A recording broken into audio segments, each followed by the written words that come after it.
Kalau kami dituduh ada orang besar di balik perjuangan mengungkap ijazah palsu, justru kami tegaskan Sylvester Matutina ndak dieksekusi, di belakangnya ada orang besar, nggak mungkin. Kalau kasusnya remeh-temeh misalnya yang ngadukan pencemaran itu saya Ya di lah. belakangnya ada Jokowi lah. Nah itulah saya bilang ya bisa saja kan putusan itu belum dikirim Mahkamah Agung lah, kami dari jaksa mau mengeksekusi, bagaimana orang putusannya belum ada. Saya bilang Pak itu kan asumsi, jangan berasumsi. Kalau begitu kan kita juga bisa berasumsi, oh jangan-jangan yang bermasalah Kejaksaan Agung. Lucunya belum juga dieksekusi ya. Minta amnesti. Minta amnesti ini apaan? Lalu yang dijadikan rujukan kasus Gus Nur.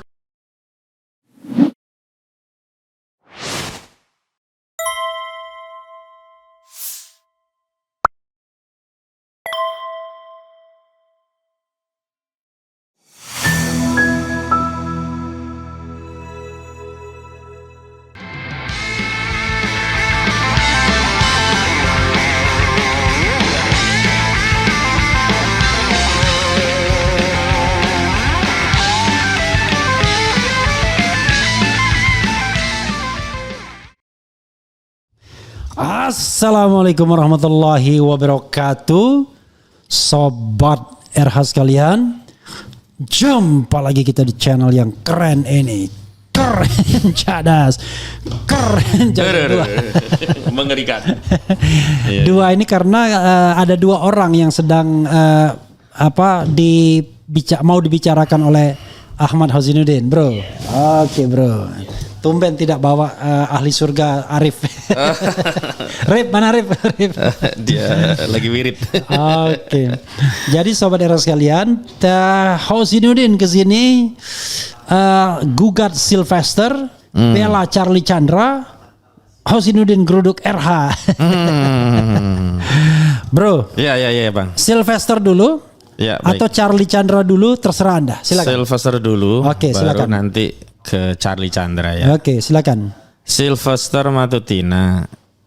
Tadinya kami tidak tahu Bang kalau sosok ketua Solmed ya, Solidaritas Merah Putih, pendukung diehardnya Joko Widodo ini adalah seorang terpidana.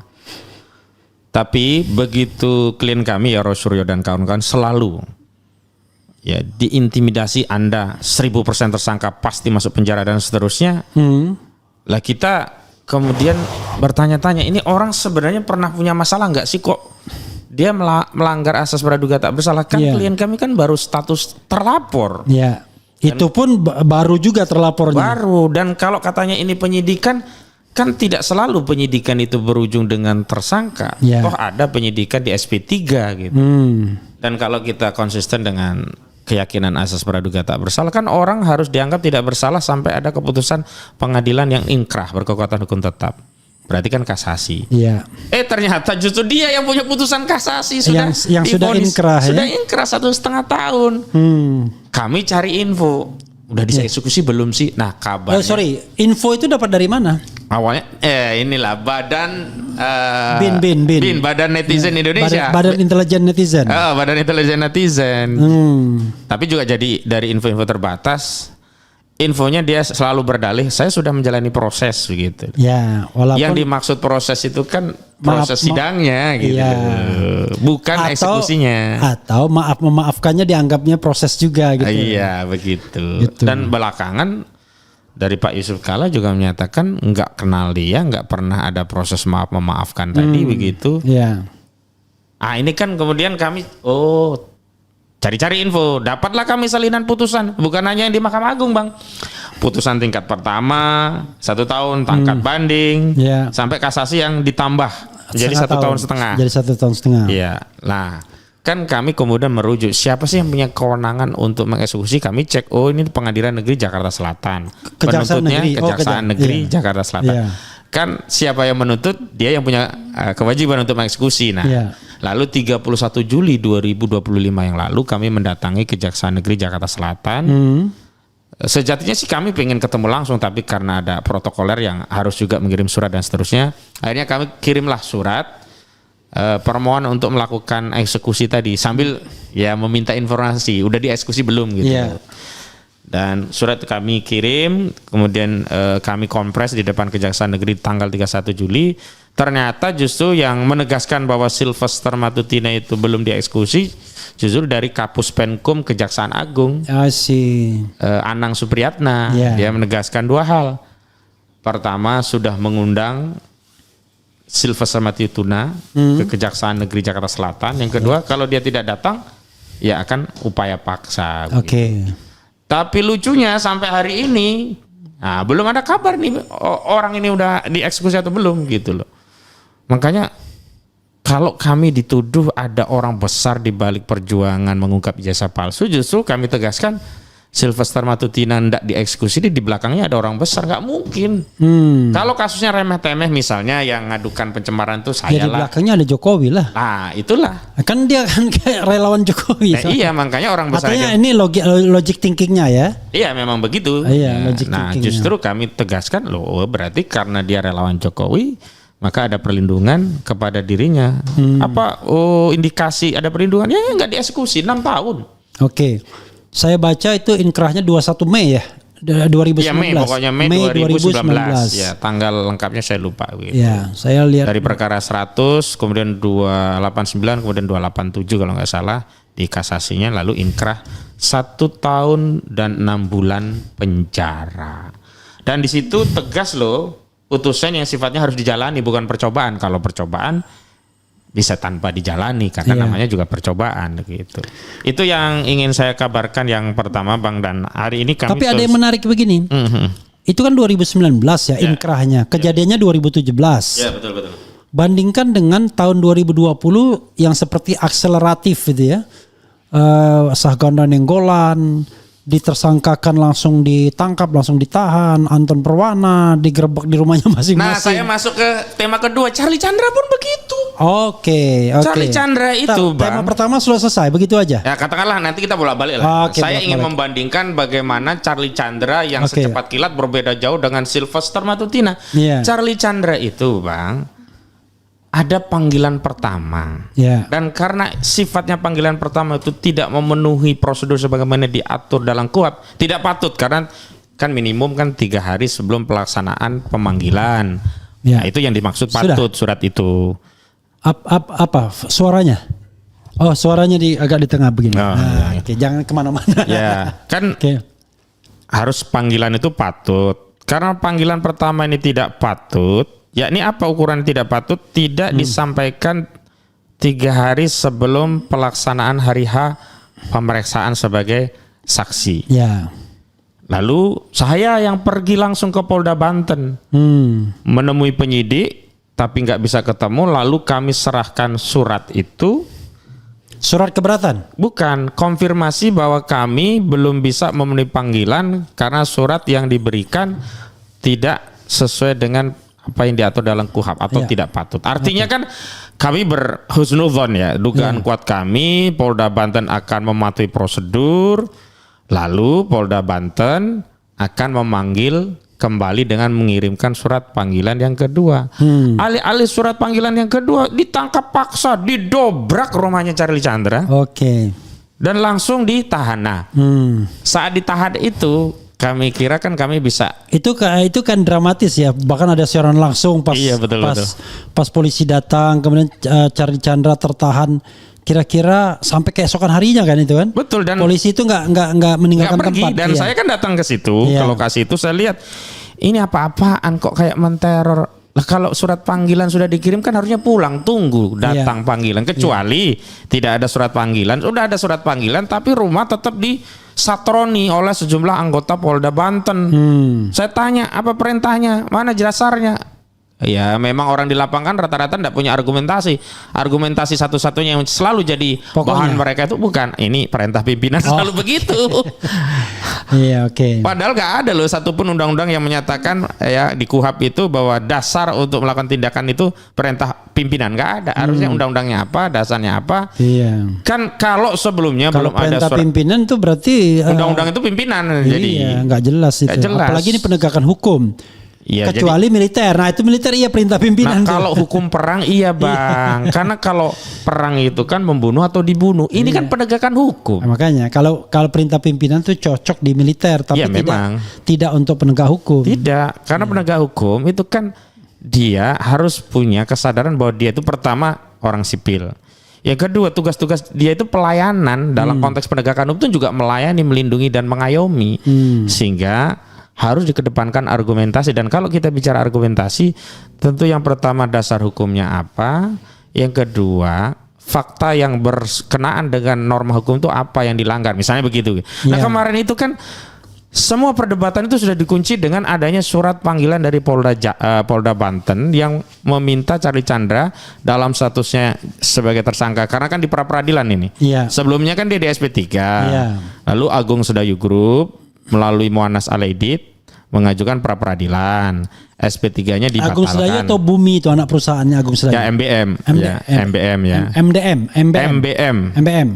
Saya lupa ini kepanjangannya. Tapi anak usaha dari Agung Sedayu Group. Direkturnya Nono Sampono. Kita pastikan aja nanti dibilang, wah ini hoax ya. Iya betul. Itu MBM ya. Iya. Mandiri Bangun Makmur. Oke. Lalu karena sebelumnya sudah di SP3, nah ini ada pra-peradilan, berarti status penyidikan dilanjutkan, kan harus dipanggil lagi di BAP dalam status tersangka. Ya, karena ini berarti buka baru kan. Baru gitu. Iya, walaupun perkara lama katakanlah begitu. Nah, panggilan yang pertama kita datang tapi belum sempat di BAP. Kenapa?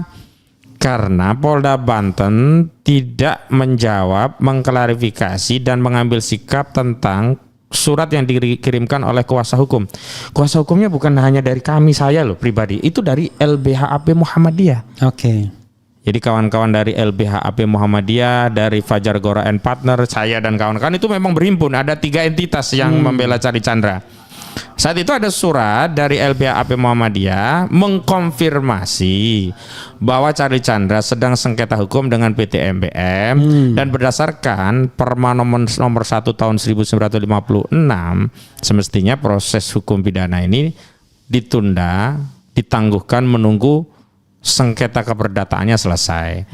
Nah karena itu tidak ada jawaban, Charlie Chandra tidak ingin diperiksa. Nah saat itu dituangkanlah bahwa tidak ingin diperiksa sebelum ada jawaban. Harusnya kan muncul jawaban, tapi tidak, justru muncul surat penangkapan yang malam-malam itu digerebek itu, tapi belum berhasil yang pertama.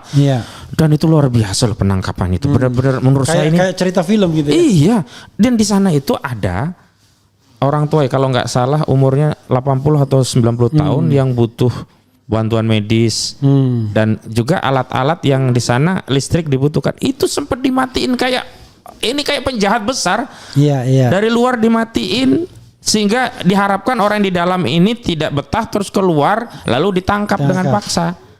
Karena kalau dia merusak itu nanti dipermasalahkan. Kena masalah gitu.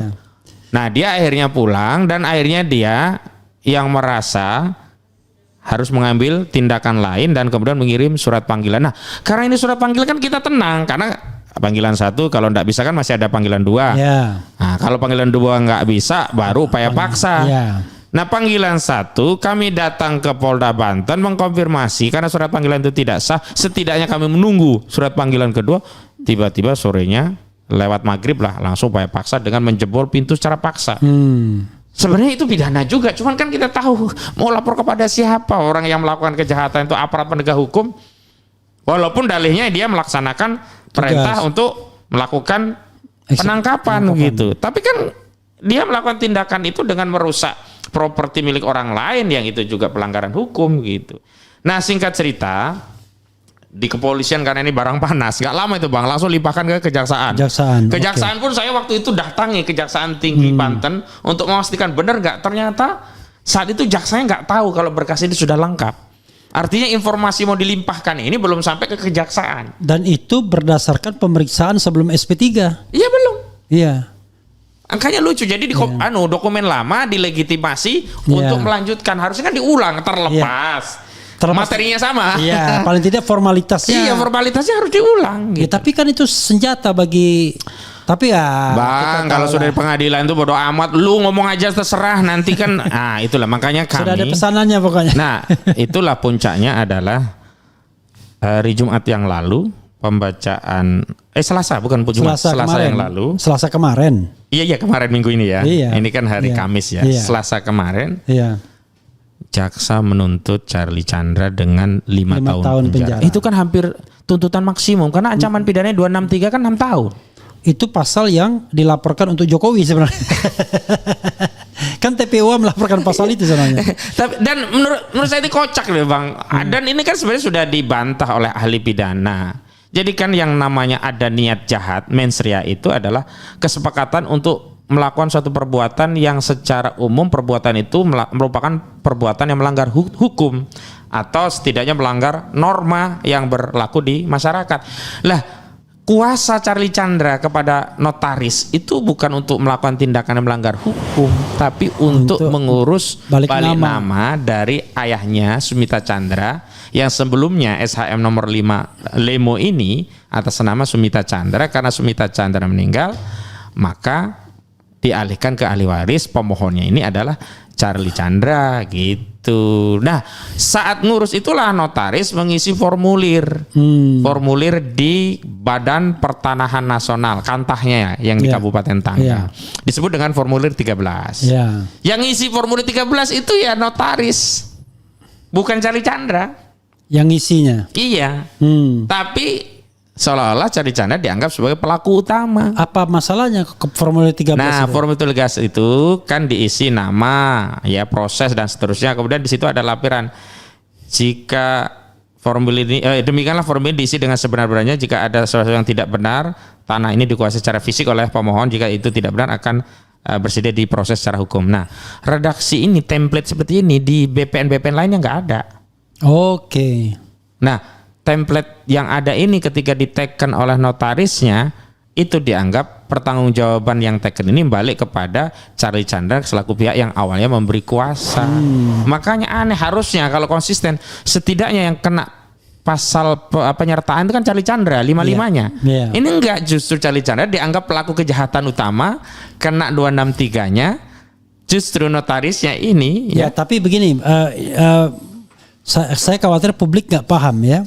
Jadi intinya adalah yang paling gampang adalah Charlie Chandra ini mau balik nama tanah bapaknya. Ya, sertifikat nomor 5 Lemo atas nama Sumita Chandra. Dalam proses balik nama tersebut isi formulir permohonan. Nah, tanah secara fisik dikuasai oleh Charlie Chandra. Secara fisik. Ya, di formulir itu ada redaksi itu. Nah, baru kemudian di dalam fakta ternyata dikuasai oleh PT MBM. Ya memang iya dirampas. Karena apa? Ketahuan dalam proses persidangan PT MBM itu tidak memiliki alas hak untuk menguasai fisik tanah tadi. Nggak punya SHM, nggak punya SHGB, minimal girik nggak punya juga. Dia berdalih hanya punya kerjasama dengan ahli waris pemilik awal tanah SHM nomor 5 yang namanya The Pitnio ini. Yang Pitnio itu sudah meninggal dan berubah ke Sumita Chandra yang terakhir, dan proses peralihan itu salah satunya didalihkan bahwa ada pemalsuan cap jempol The Pitnio. Ya itu zaman dulu. Zaman yang dulu juga udah 30-an. Enggak ada kaitannya sama Sumita Chandra. Enggak ada kaitannya dengan Sumita Chandra, bahkan di dalam putusan perdata Sumita Chandra itu sudah ditegaskan sebagai pembeli beritikat baik, dan AJB peralihan dari beberapa orang sampai ke Sumita Chandra itu tidak pernah dibatalkan pengadilan. Ya, pengadilan dan pembatalan ini oleh BPN kalau nggak salah ya. Nah, terakhir memang pembatalan ini pun setelah kasus ini jalan, bukan maksudnya begini ya, udah dibatalkan tapi tetap memproses balik nama, itu kan keliru. Iya. Jadi pembatalan ini sudah terjadi setelah kasus balik nama permohonan ini terjadi, dan balik nama itu akhirnya juga nggak terjadi. Iya. Kan pemalsuan itu kan dalam rangka untuk mendapatkan hak ya. Charlie Chandra belum ada peralihan hak dari Sumita Chandra kepada Charlie Chandra dari sisi formilnya ya. Walaupun secara material ya itu punyanya ahli waris begitu kan. Kenapa dulu notaris itu menyatakan berani melakukan proses di situ meskipun sudah diketahui umum, oh Pak kalau di sana ini sebuah tanah memang dikuasai oleh PIK 2. Jadi secara de facto memang dikuasai, terlepas penguasaannya itu apakah ada dasar hukum atau tidak itu hal yang lain. Tetapi di area proyek PIK 2 semua tanah rakyat di situ dikuasai oleh PIK 2 secara fisik. Dan karena rakyat nggak melawan. Nggak berani Bang. Dalam persidangan kan ketahuan orangnya gede-gede Pak, ada preman-preman. Jadi modusnya itu secara de jure dia melakukan perampasan dengan bertransaksi, pemilik awal tanah dicari ahli warisnya, seolah-olah ahli waris ini yang memberi kuasa. Nah kemudian dilegitimasi. Biasanya ada peralihan, ada yang juga dengan perjanjian. Nah kalau di ini perjanjian memberikan kuasa kepada PT MBM untuk ngurus segala hal yang berkaitan dengan hak ahli waris David Nio ini. Ini yang dijadi dalih penguasaan fisik. Padahal dia nggak punya sertifikat apapun, nggak punya girik apapun, nggak punya SHGB apapun. Ya ini kan kemudian disebut oleh ahli pertanahan dan ahli perdata dari Universitas Indonesia, Dr. Arsin itu, ini yang disebut dengan okupasi ilegal. Tegas loh, itu yang disebut dengan okupasi ilegal.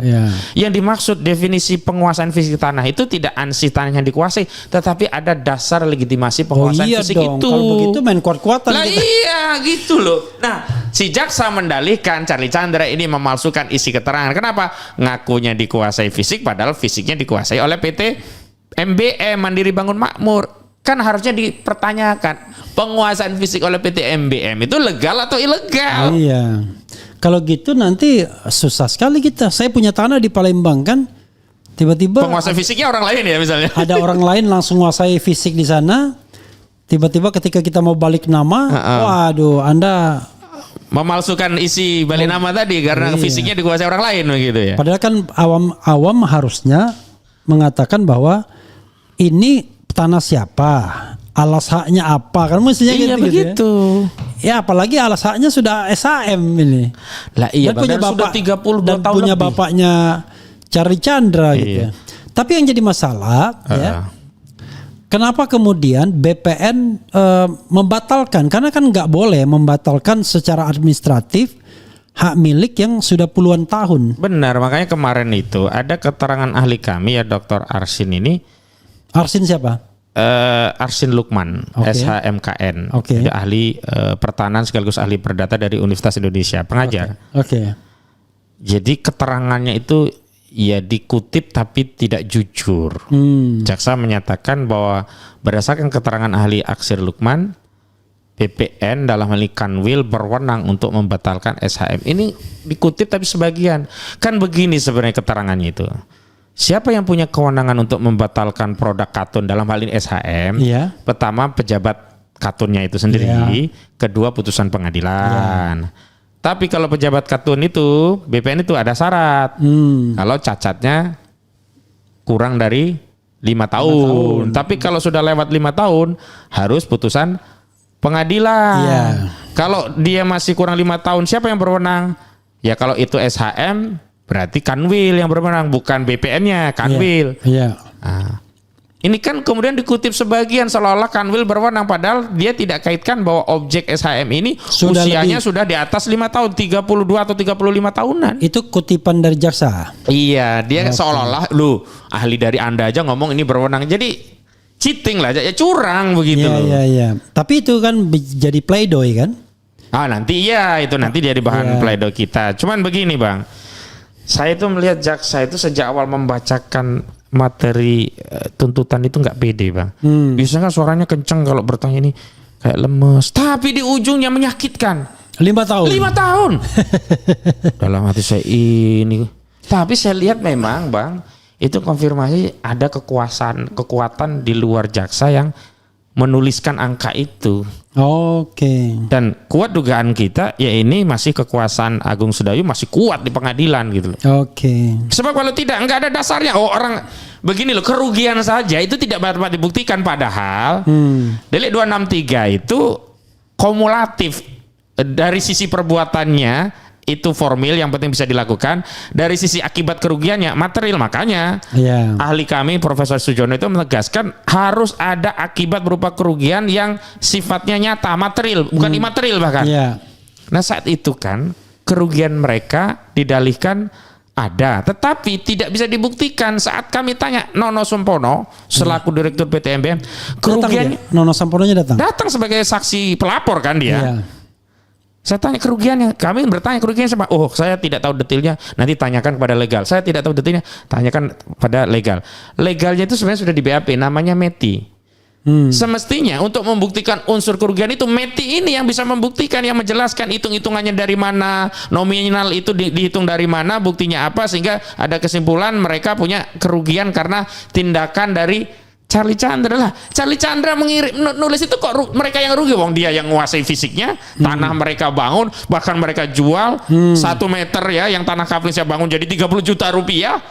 Intinya tanah seluas 7,8 atau 8,7? 8,7 hektar. 8,7 hektar ini sudah bentuknya jadi kawasan PIK 2. Sudah dibangun macam-macam. Ada yang kafling saya bangun, ada sebagian jadi jembatan, ada yang jadi bangunan, ada sebagian. Nah, yang kafling saya bangun juga sudah banyak terjual. Makanya ini kok bisa ya jual tanah milik orang lain belum ada dasar hukumnya. Belakangan baru diterbitkan SHM di tanah itu. Atas Setelah nama kasus MBM. Saya kurang rinci, pokoknya ada SHGB di tanah itu. Yang itu yang menjadi dasar transaksi GB, mereka. SHGB ya. SHGB ya gitu. Jadi tanah SHM kalau ditimpe SHGB. Ditimpa SHGB gitu. Oke. Ruwet ya soal tanah ini. Iya, sebenarnya nggak ruwet sih Bang. Kalau aparat penegak hukum kita itu memang berpihak kepada rakyat, memang mematuhi norma. Bukan berpihak kepada rakyat, menegakkan kebenaran dan keadilan. Itu. Gitu. Tapi kalau kita lihatnya kan justru yang jadi penyebab rakyat terzalimi dalam kasus ini Charlie Chandra justru penegak hukumnya sejak awal kan ya. Kasus ini kan nggak layak dinaikkan. Udah SP3 beberapa kali loh ini. Iya. Sebelumnya ya dilaporkan di Polda Metro Jaya di SP3, pindah lagi laporkan ke Polda Banten di SP3 lagi karena ada perdamaian. Ini yang nangani dulu almarhum Alvin Lim dulu. Iya, yang mendamaikan. Iya, begitu terakhir kalau Charlie itu kan merasa bersuara tentang nasibnya itu tidak diatur dalam klausula perdamaian. Iya. Dia saat itu kan hanya suruh teken, bisa keluar dari tanahnya nggak dapat apa-apa Bang. Dia ridho, udah nggak apa-apa. Iya. Cuman begitu keluar, kenapa dia punya motif ingin menyampaikan nasib yang dialami dirinya dan ayahnya tadi? Dia dituduh mafia, ayahnya dituduh penjahat buron lari ke Australia dan seterusnya begitu. Yeah. Karena dia tidak ingin nasib yang dia alami itu juga menimpa warga Tangerang lainnya yang punya tanah di PIK 2. Maka dia speak up. Saya masih ingat Bang, saat pertemuan pertama saya bilang, Charlie, kalau memang ragu mending nggak usah. Saya kutip ungkapan orang Jawa itu, nek wani ojo wedi, nek wedi ojo wani-wani. Oke, maksudnya kalau takut ya jangan berani, kalau berani ya jangan takut-takut begitu. Ya. Saat itu kita berpisah tanpa statement apapun, tapi setelah itu justru Charlie aktif mengadvokasi korban PIK 2 yang pagar laut. Ya. Dia juga saya ajak ke komisi, Dede Yusuf itu komisi berapa dulu ya? Ke DPR RI, RDP, dia juga sudah speak menyampaikan out, speak up keluhannya ini di komisi itu di DPR RI, komisi 4 kalau nggak salah itu. Nah, bahkan orasi demo di mana-mana gitu. Nah, akhirnya memang dia menyadari ada resiko dan ini memang resikonya. Oke, Bro. Kembali ya sedikit lagi kepada Sylvester itu. Sampai sekarang kita tidak tahu posisinya di mana dan kelihatannya Anda dan teman-teman itu betul-betul menuntut agar dia dieksekusi. Iya, memburu ibaratnya gitu. Iya, jadi tim pemburu bukan lagi tim pemburu ijazah palsu dan Sylvester gitu. Iya, betul. Tadi di Kompas Petang saya hadir, ada mantan Kapuspen Kejaksaan Agung Pak siapa lupa saya. Kemudian ada dari Pradi Bersatu diskusi tentang eksekusi Sylvester Matutina. Saya bilang, Pak, Pradi Bersatu siapa? Ketuanya, tapi bukan si Adi Darman, ketuanya saya lupa namanya. Oke. Oh, yang namanya agak aneh-aneh itu ya? Iya. Skuman apa itu? Oleh Kumanan, bukan. Beda lagi ya? Yang ketuanya. Saya bilang kita jangan meributkan asap, apinya dulu kita padamkan. Maksudnya memang 6 tahun itu tidak mungkin kalau nggak ada kesalahan sehingga tidak bisa dieksekusi. Mungkin bisa di faktor jaksanya atau faktor yang lain. Tapi yang utama adalah eksekusi dulu. Iya. Saya datang ke Jakarta Selatan 31 Juli. Direspon oleh Kapuspenkum Kejaksaan Agung tanggal 4 Agustus. Sekarang sudah 7. Kok nggak ada tindakan? Harusnya dieksekusi dulu baru dicari apa sih penyebabnya. Kenapa kok sampai 6 tahun nggak dieksekusi? Lalu ada yang membangun narasi. Tadi membangun narasi ya dari mantan Kapus Penkum. Saya kok lupa namanya ya. Terkenal nih dulu sering. Iya. Dia bilang ya bisa saja kan. Putusan itu belum dikirim Mahkamah Agung. Lah kami dari jaksa mau mengeksekusi. Bagaimana orang putusannya belum ada? Saya bilang Pak itu kan asumsi. Jangan berasumsi. Kalau begitu kan kita juga bisa berasumsi. Oh jangan-jangan yang bermasalah Kejaksaan Agung. Agar tidak bisa dieksekusi, modusnya adalah Mahkamah Agung tidak mengirimkan salinan biar bebas. Kan jadi liar gitu loh. Jadi mafia aja dia bisa. Jadi mafia. Tiba-tiba bilang, Anda mau dieksekusi nggak atau tidak? Duit dong. Duit dong. Nih saya tahan dulu nih, nggak saya kirim ke jaksa nih, aman. Nggak begitu caranya. Eksekusi dulu.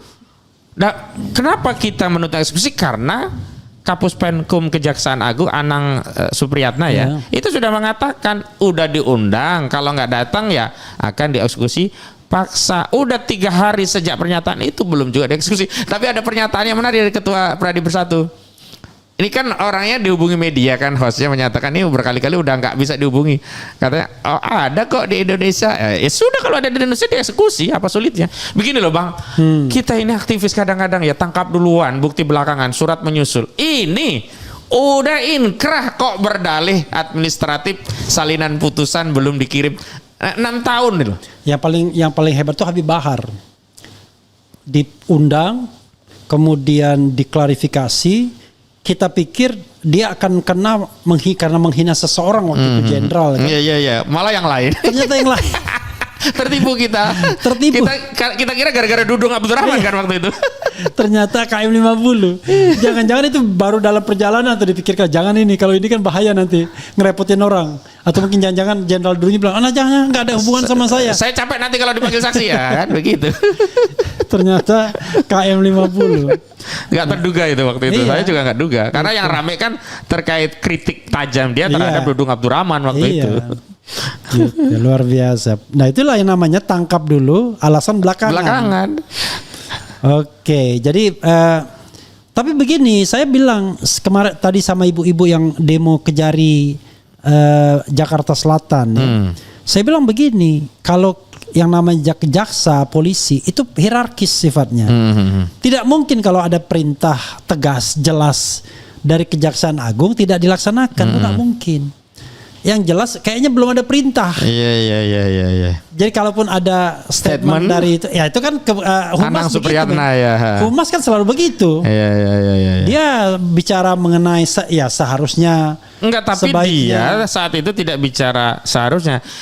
Informasi yang dia terima dari Kejaksaan Negeri Jakarta Selatan, Kajarinya ya, ini sudah diundang. Ya silakan saja kalau nggak hadir, ya kita ambil upaya paksa, itu loh pegangan kita. Iya, tapi maksud saya kalau tidak clear dari Kejaksaan Agung, Kejari juga akan mikir-mikir. Kan ini kan ada orang besarnya kan. Iya kan? Iya betul. Dan biasanya dalam kondisi seperti ini belum ada sign dari kekuasaan, Kejaksaan Agung juga diam-diam aja. Iya, gitu. Pura-pura nggak tahu. Saling lempar bola panas. Iya, lempar-lemparan begitu. Kecuali ada single statement yang kuat, kami perintahkan agar itu segera dieksekusi. Kan begitu. Nanti kan dipertanya, benar Pak, udah nggak ada masalah lagi Pak ya. Itu susahnya hukum kita nih kan, lebih tunduk kepada kekuasaan informal itu, kekuasaan yang lucunya ini Bang. Maksudnya informal di luar hukum. Iya, lucunya belum juga dieksekusi ya. Minta amnesti ini apaan? Lalu yang dijadikan rujukan kasus Gus Nur. Gus Nur itu udah dapat PB, udah menjalani 2/3, udah dapat PB, katakanlah ya kemarin Prabowo nggak ngasih amnesti pun dia udah di luar. Lah ini belum pernah menjalani kok minta amnesti. Waduh, rusak hukum kita ini. Enak banget kita ya, korupsi banyak-banyak minta amnesti. Gitu. Tapi tadi perbedaan perlakuan yang menurut saya memang agak timpang ya, karena kita lihat 2020 itu mulai penangkapan aktivis kan. Sementara dia inkrahnya 2019 nggak dilaksanakan. Sementara Anton Permana, Jumhur Hidayat, Gus Nur, macam Bambang Tri. Banyak banget. Cepat sekali itu prosesnya. Dan karena sudah ditahan duluan, itu udah bisa dipastikan pasti dihukum. Iya. Minimal sama dengan masa tahanan. Nah, itu kan terjadi Edi Mulyadi. Iya. 7 bulan divonis 7 bulan dah keluar gitu.